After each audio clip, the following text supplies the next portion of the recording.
All right. Hey, thanks, guys. Thanks so much for coming. I'd like to thank AJ, too, who I guess organized GradUCon this year. I don't think he's here right now, but and thank you guys for coming, and thank you, our panelists. The topic of this panel is how to get a job at a great startup. And I'm just going to open that up with a general question for you guys is, how many of you guys are interested in getting a job at a great startup? All right? And how many of you guys are interested in actually starting your own company, potentially? Okay. And I assume that everybody else is here is just kind of generally interested in entrepreneurship to some degree or doing a startup. So that's great. We have a great panel today that's joining us.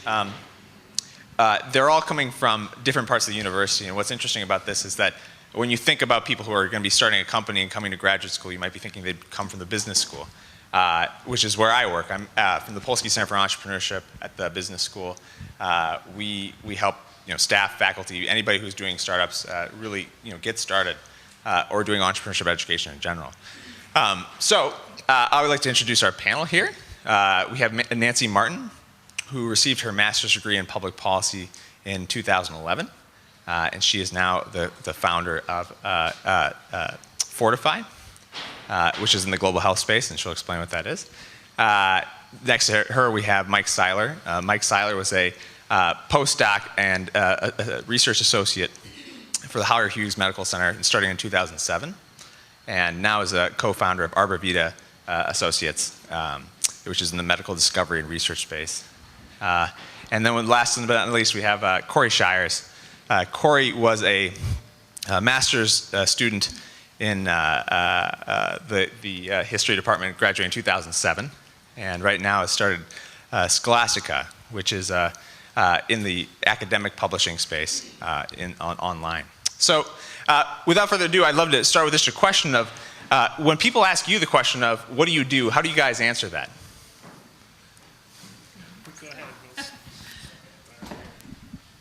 Hi, I'm Nancy.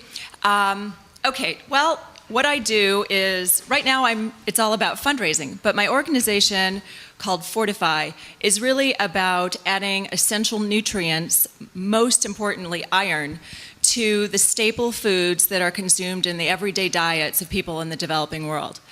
And I guess the next thing that I need to tell you is how important this is, because a lot of people don't understand that iron deficiency anemia is actually the largest public health problem in the world, but it doesn't get a lot of press. So most people don't understand that. And more people die, more women die of iron deficiency anemia than of AIDS and malaria combined. We are about adding iron to their diets, and I'll stop there. If you have further questions about it, I'd be happy to answer them, but I could go on in great detail, and I think that's a pretty good synopsis of what we're about. Okay, hi everybody. My name is Mike Seiler. First thing you should know about it, if you start a company or you join a startup, to an extent you get to make up your title. All right? So my title is Vice President of Scientific Development. Right? The extent is I didn't make myself president of the company. There's another guy that does that. But what I do, we're a biotechnology startup. We make a genome editing enzyme technology that we use that we liken to the Microsoft Word's find and replace function, but for editing the genetic code. And if you're interested in some of the biotechnology behind that, I'd be happy to go into it. But really what I do on a day-to-day basis is I run the laboratory operations for our startup, and I work extensively on the business development side. So finding, sourcing clients, customers, negotiating contracts, and going over term sheets and interacting with our legal team, our business team, and as the tip of the spear on the science side, in charge of running the scientific operations. My name is Corey, as Jonathan said. With two other people, all of us from UChicago, we run a startup called Scholastica. And what we do is make online publishing platform for academic journals. And so what that means is if you have an academic journal that you're running as an editor, or if you want to create one, say an open access journal, you can register for our site. We'll help you do all the things that kind of mundane details you need to do to run a journal, like finding reviewers, receiving submissions, stuff like that.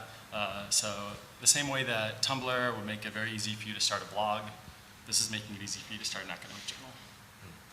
So Corey, I want to feed off of when you said you have other people on your team. one might imagine that if you're going to start a company, you might partner with people from the business school. How did you find your co-founders, and what was the thought process of getting to starting a company? Right. I would say, so the first thing, like if you're looking for founders, like the first thing you want to do is like understand really how that is almost the most critical part. You know, like you need to really try to choose people ideally who you've been friends with for years, hopefully that you've worked with. This is like the number one reason, or I don't know, top 3 reasons startup fails, or a startup can fail. So in my case, these were friends I met in graduate school. We'd worked together doing sort of other technology-based projects, you know, client work, several startup ideas that we sort of would abort after a few months when we discovered they were bad. But you really want to like, I mean, you got to pick people that you respect and know, because at some point you're going to end up fighting with them about the details of like running a business. And so you need to be able to draw on like all that friendship that you've stored up over the years, so that you know that even if you're fighting, it's not going to have any bearing on the overall like aspect of your friendship and like the integrity of the company. That's great. And Mike, for you, finding your co-founder, and how did you get to this point where you were actually exploring starting a company? So I'll try to make it a brief story, but so I was doing my postdoc here at the U of C in the immunology department, and I mentioned my company is really an enzyme company.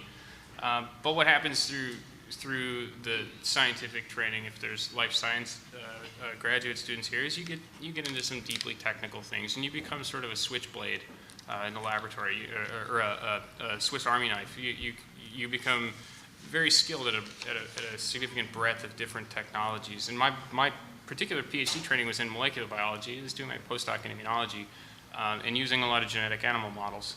And at the same time, I was also very sensitive to the fact that it is not a formulaic path to your next step career after your postdoctoral work.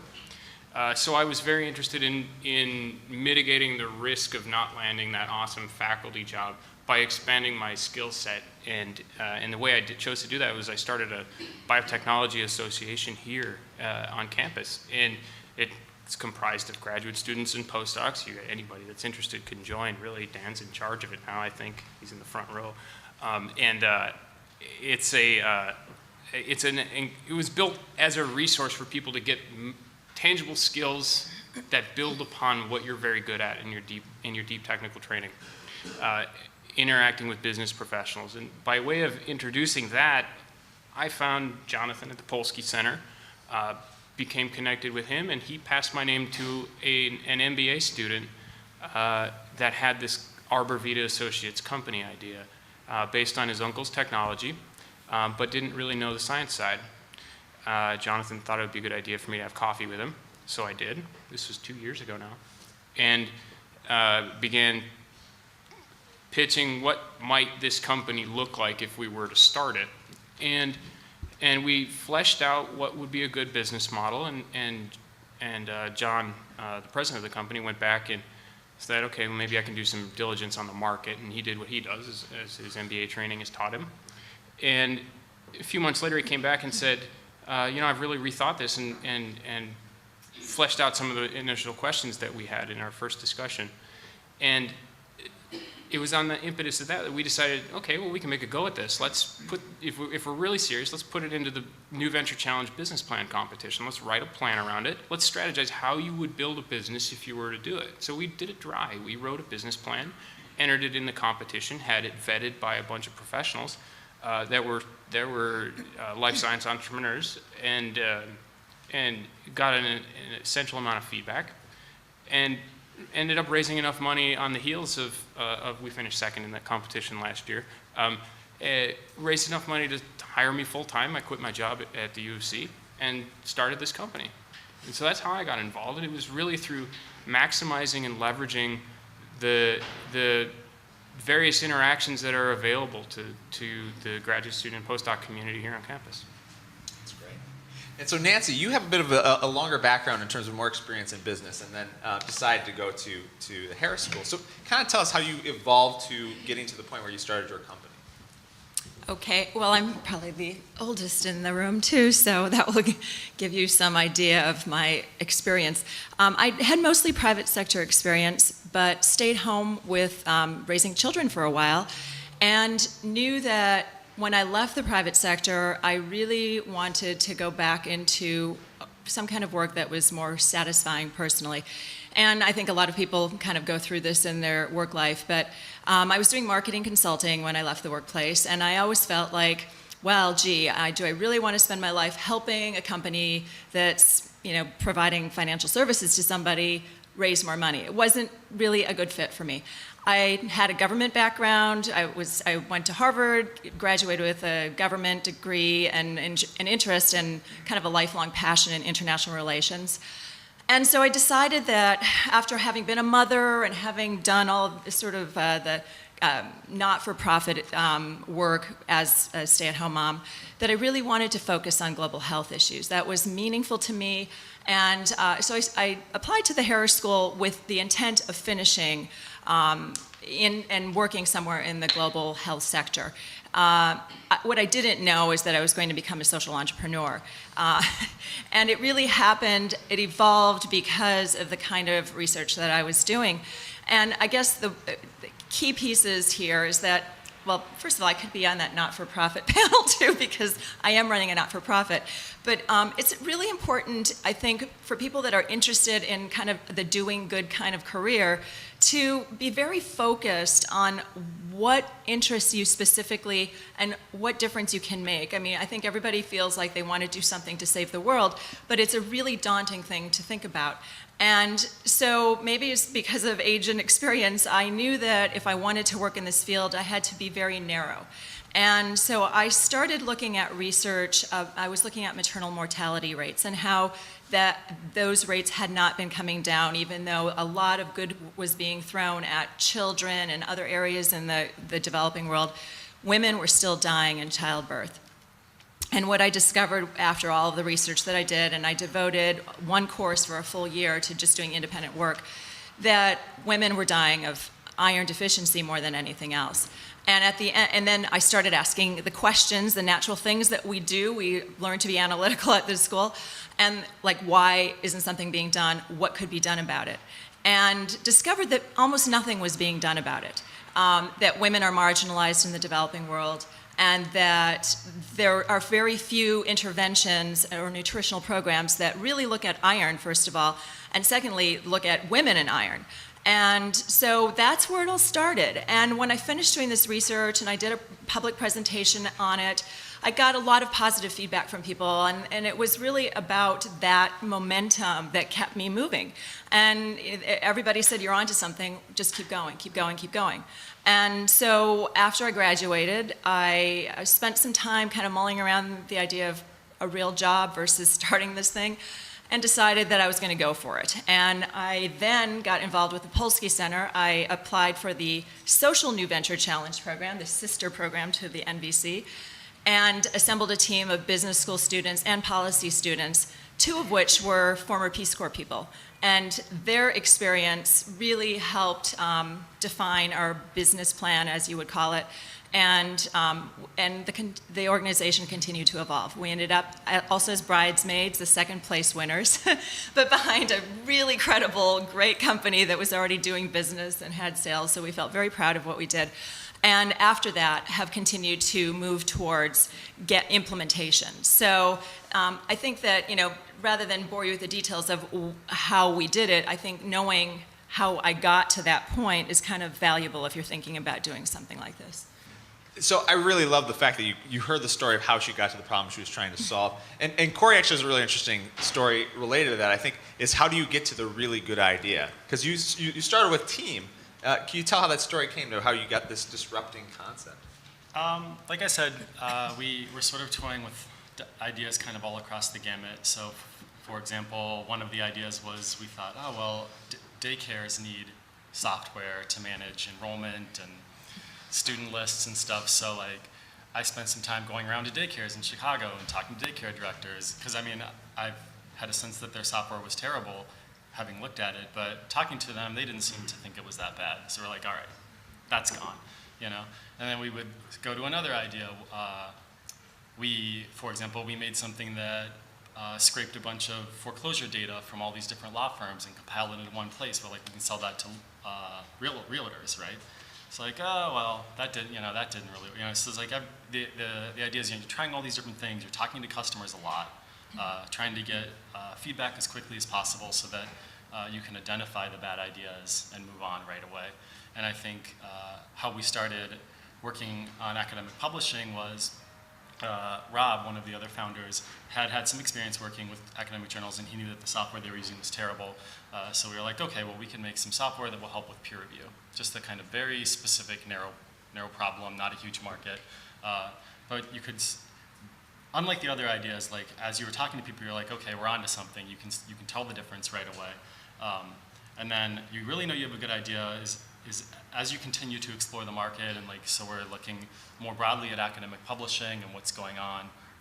Some people here, if you followed the news, it's kind of been in and out. There's been recently, for example, in the UK, any research that's publicly funded must be published in an open access journal. That was causing some waves. There's a lot of frustration among academics about inefficiency in the process. So we're like, okay, not only do we have this problem, of this rather specific problem that we can solve with software, but we're entering into a market that is widely available, or just like open for disruption, like kind of roundly considered inefficient. And so like that's really what you're looking for, is like how can you find, like, kind of categorize your idea into like one of these spots that will actually work. So like in our case, it's disintermediation. Like there's a middleman that is making all this money that they shouldn't make. It's like, okay, if you can cut them out, there you have a business. Or in the case of Michael, it's like, can you do something that no one else has ever done? That sounds like a good business. That's kind of what you're looking for. So, trying to put ourselves in your shoes, which these guys have all been there, there's a lot of question of mitigating risk. So, everybody looks at entrepreneurship as this high-risk thing. And how do you actually make that transition? So, you could certainly go on a track of academics, or you could go on a track to a big company. Why take this risk in entrepreneurship? How do you make the first comfortable steps into that area? Well, I can maybe try to answer that. So, in life science training, it's like I mentioned, it's a deeply technical thing, and it's a deeply technical discipline that requires what I like to call a compulsory component. That's your research program. You're going to have to become a good elite scientist. That's what the graduate training is essentially there for, and what you do. But the fact that there is no formulaic strategy to reach a faculty position in academics, which is essentially what the training model is built upon, necessitates some strategic thinking from while you're a trainee. And so, I mentioned some of the things that I did while I was in my postdoctoral training that I took advantage of. But going further and thinking about it, that's essentially looking short term and what I'm doing while I'm in my training phase. But what about making the decision to run into a startup, to start a company, and operate as vice president for scientific development, right, for a little while, or for as long as this job is here. Right? That's how startups are. The idea and the way I strategically planned that for my own career was there are no other methods, any other experiential training exercises that you can do to interact so deeply on the legal side, the license and the technical negotiation side, the operating with business development people that are professionals. Everybody I deal with is a PhD in business development. And it's a fundamental question when you're a graduate student or even a postdoc. How am I going to get a business development job at Abbott when I don't have any business training? I am really good in the lab and I can run a research project, but what am I going to, I don't even know what they do in business development. That seems to be a nebulous thing. Well, if you start a company, it's essentially what you have to do. You're thrown right into the crucible of business development. You have to understand the negotiating on either side of the table. You have to anticipate what the touch points are for your clients, and go technical, right? I run the scientific development. What I need to do is understand how I put together a good laboratory practice, certified lab that has release criteria for my product. These things are not taught in your typical PhD training. So it really is exposure to an enormous number of different embodiments that you will be ultimately responsible for.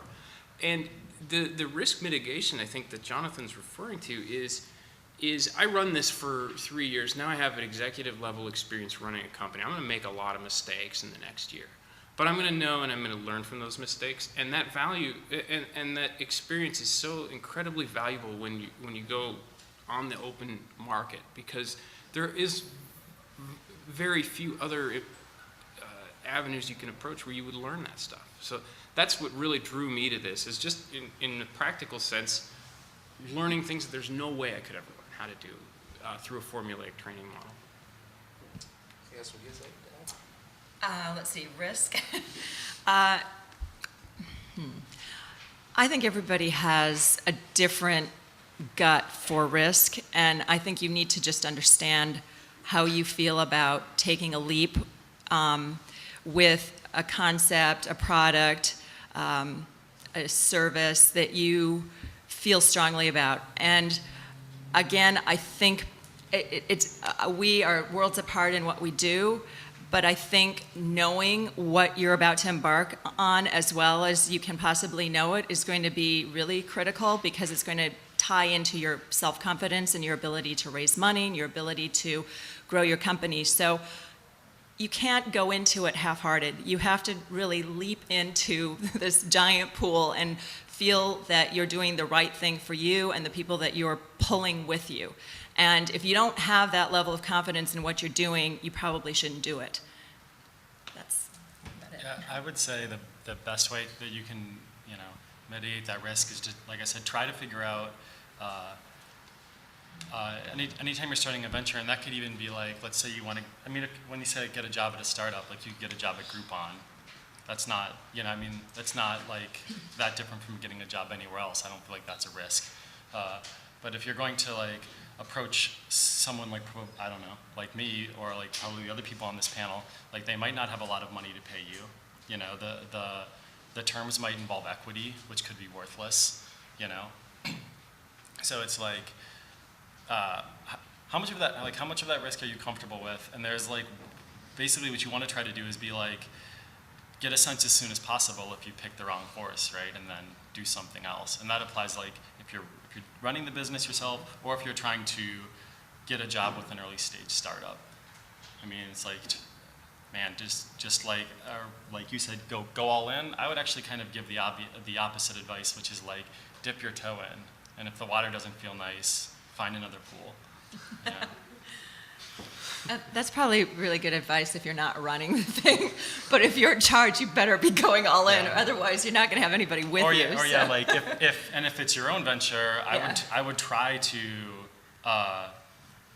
test the idea in a way, if it's possible. Like maybe it's not for your model. If it's possible, try to test the idea in a way that's not that like still leaves a backup plan.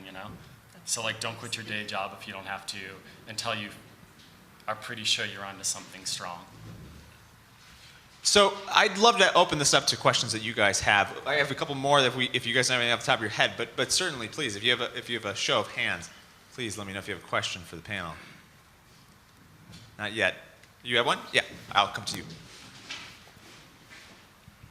I'm curious if you could give any advice on how you would get a feel for if you think that a startup is going to be successful. What would be the warning signs that you should get out, or the good signs that you should stay in?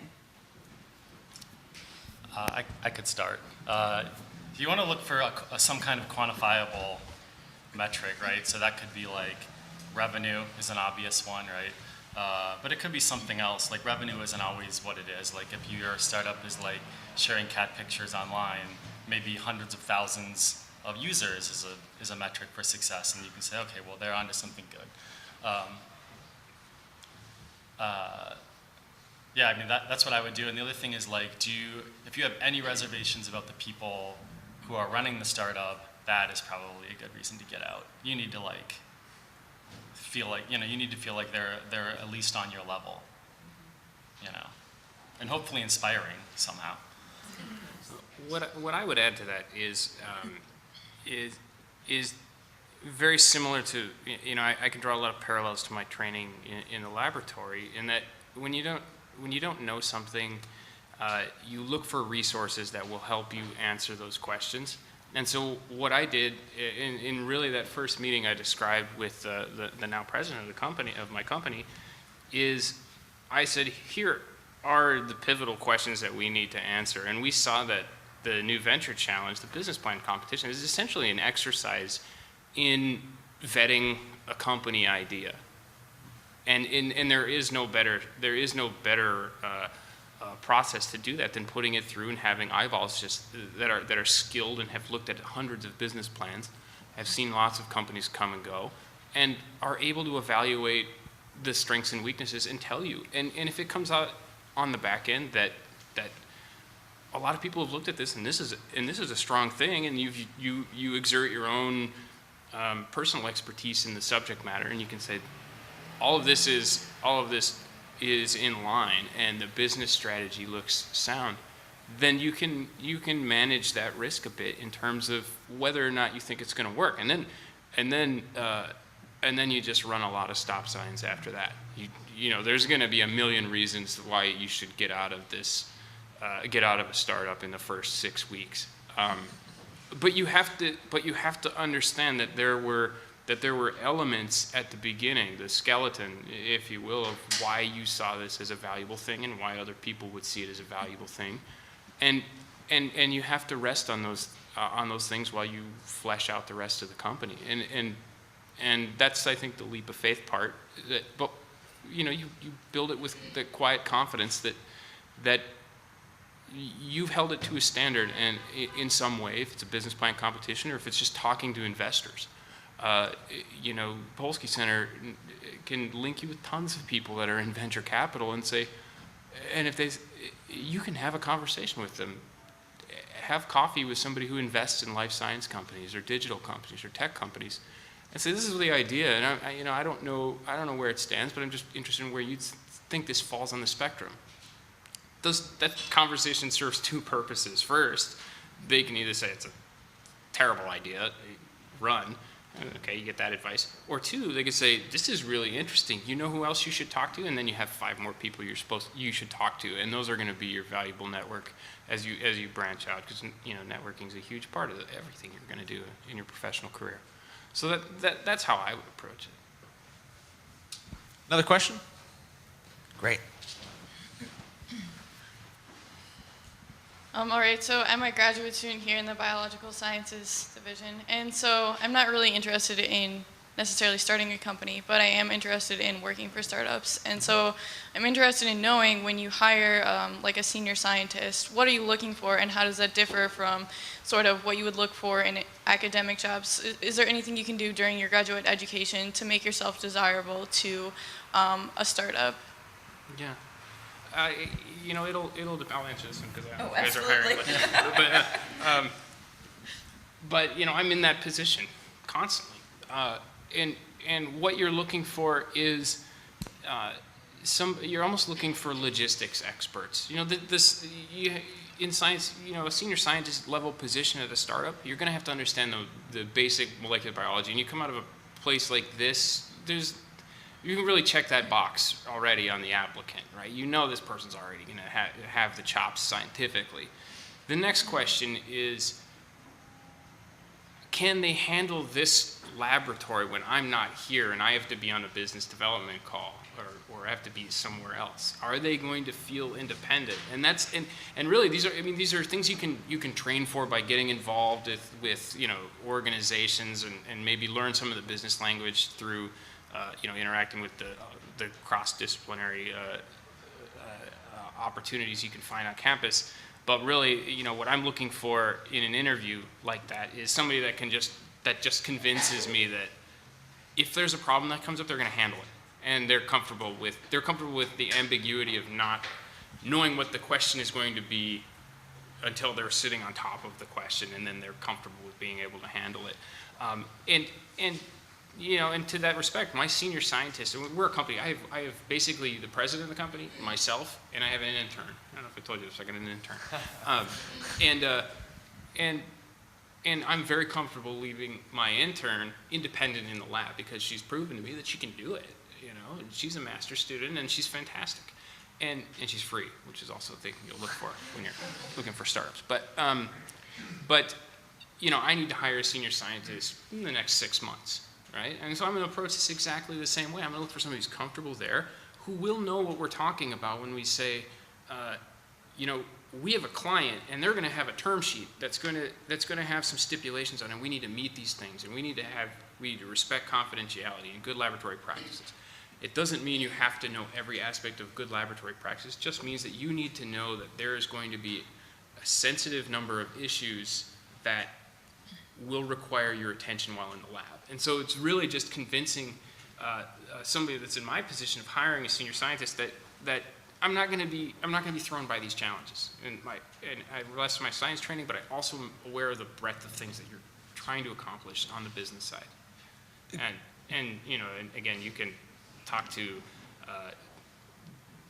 Jonathan about the Biotech Association, or Dan's in charge of that, I mentioned. There's also the Chicago Innovation Mentors program that I helped found that puts graduate students and postdocs on commercialization projects that are coming out of the university. I mean, this kind of stuff, you'll sit in a meeting, you may be a fly on the wall, but you're going to learn the language, and you're going to learn, and it shows the ambition and the drive to tackle those problems, and you're not going to be thrown for a loop.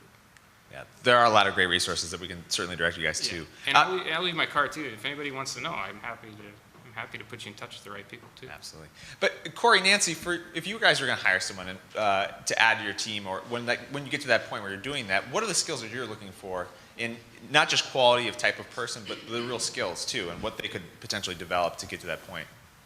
Do you want to go first? Sure. Again, we're going to be worlds apart on this, but in my organization, first I would look for somebody who's completely committed to the concept, because we're about Fortify. I haven't given you the details, but Fortify is trying to do something that doesn't exist right now. There are some food fortification initiatives that do exist, but they're all oriented towards humanitarian aid, food aid, relief situations. We are really driven to develop formulas of iron that can be added to foods that are actually available and purchased in markets in rural areas and cities, so that it's part of the normal, the everyday life of even the poorest people buy certain staple foods in markets. So we're starting with tomato paste in Nigeria. And so for me, it's really important to get somebody who understands what we're trying to accomplish, because we're always going to be, we're about talking to governments, talking to corporations, trying to develop corporate partnerships so we can get companies to fund the work, because once we develop the iron, it has to go through stability testing, and then we do testing in country, and then we work to get the companies to actually fortify the product. So being on board is the number one. Second, they'd have to have a passion for, interest in trying to figure out how to solve problems in the developing world, and willingness to potentially work in short spurts in Africa. And then thirdly, a respect and an understanding of the need to, unfortunately, this is a natural part of a not-for-profit, to constantly be looking for new sources of funding. And just for anybody who's interested in sort of this social entrepreneurship category, it's a really interesting place to be, because when we were going through the competition, we weren't sure if we were going to be a for-profit or a not-for-profit. And my interest in this project is to create something that's commercially available. So I'm really interested in more of a market-driven issue. But because the first couple of years of this organization is about research, testing, all the things that don't produce a profit, we couldn't really justify being a for-profit organization. And so there are some things, if you're thinking about starting a company and you may be in this kind of social area, think through those pieces of it, because I think it's pretty critical in terms of where you, if you're starting a company or if you want to work for a company or an organization, the skill set and what you're doing may be similar, but you're going to go in two different paths for a while. So I don't know if I'm really answering the question, but okay. For us, it's sort of similar to what Michael was saying, where it's the nature of it is that you're going to be doing all kinds of different stuff, right? Like even if you're hired as a programmer, like you know, you'll be like having to talk to customers, or you know, we're looking for people who could also like have a good idea when it comes to business stuff. And it's like, I think someone said the word like business is like business skills is like an amorphous thing. I mean, it really is that, right? So it's like I don't even know what that means, except that you sort of like, I don't know, like appear competent when like the time comes, right? It's like you just are like confident or something. And sorry, so I feel like here's the answer. I think is like what people are going to be looking for is very much related to the stage they are in their startup, right? So as they get bigger, people are hiring for more specific roles. So like if you have 30 employees, you might be hiring like, oh, we need a customer service person. And that person's going to answer phones, and they're just that's cool. They're happy with that. But if it's earlier on, like in the case with Scholastica, you know, there's 3 of us. When we're looking for people, we're essentially looking for another founder. You know, we're looking for someone who's like going to be as committed, feels like intellectually and like skills, whatever, just like kind of on our same level. They can sit down, have the same conversations we're having, and just fit right into the team. And like, if they also have like some technical skill, like to the extent that anyone can program, like that's amazing. That's very helpful. Or I don't think this would apply to not internet-based or software-based startups, but like, show me that you have some interest in the internet. Like, so that could be like, oh, look, I have this, you know, fashion blog. It's like, we don't have anything to do with fashion, but that is cool that you have a blog and you like know how to use the internet. And, you know, it's like that, you know, that actually matters, you know, that's a big thing. So yeah, I mean, I guess early on, we're looking for people who just seem kind of generally competent, and that could be from, like, I don't know if I said, all of our founders are from social sciences, history, sociology, and political philosophy. So we have no technical background in our team whatsoever. So it's not like, and I think that's also very common. That's pretty common, like at least among software startups, for people that not have comp sci backgrounds. You know, they're not looking for engineers necessarily. You know, it could be almost any English, whatever, it doesn't matter. I think the one thing I'd quickly add to that, and I think this fits pretty much exactly what you're describing, is you're looking for somebody that has a motor, and you know, that has this initiative and drive independently to carry things and see them through to fruition. Because their projects are, because it's by rule undefinable what your daily role is going to be, because it's everything. But I think if you were to write a blog and you know, and you're operating in the space that you're interested in, it shows that motor, that you're ambitious enough to operate in this without getting paid, with the intention that this is going to be essentially skills development, you know, and those are things that oftentimes will impress people that are working in startups, because it's a lot of independent motivation, you know. So where can people find you guys, right? Where can you even find a startup? Usually the impression is people are in their garage or something like that. Where can you actually find someone to even start networking with someone who's an entrepreneur or doing a startup? I think 1871 is, at least for software, that's a place you can go. I'm sure there's hardware stuff there too. Although I would caution you guys about getting too excited about any given startup. I mean, it's just like very risky to just go to 1871 and like shake some hands and I don't know, get a job. I don't know if but that is a place I would just kind of take your time. But that's a place where you could meet a lot of entrepreneurs at once. Can you explain what 1871? Oh, sorry. 1871 is a communal workspace on the I don't know, 8th 12th floor. 13th floor. 13th floor. 12th floor, It's yeah. not the 18th 12th floor? 12th. floor, okay, 12th floor of Merchandise Mart, so it's in River North. It's kind of, the way it works is you can you can rent a space, as a business, you can rent a space there for very cheap, like a couple $100 a month or something. And there's other startups there, so presumably there's some like kind of by default networking going on that's beneficial for you, and then also a lot of investors passing through this kind of stuff. So it's a popular option for a lot of startups. And the Polsky Center actually has an office there.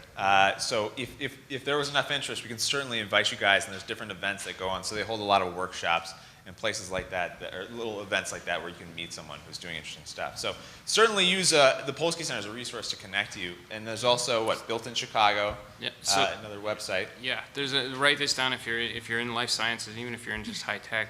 The NVCA, the National Venture Capital Association.org, NVCA.org.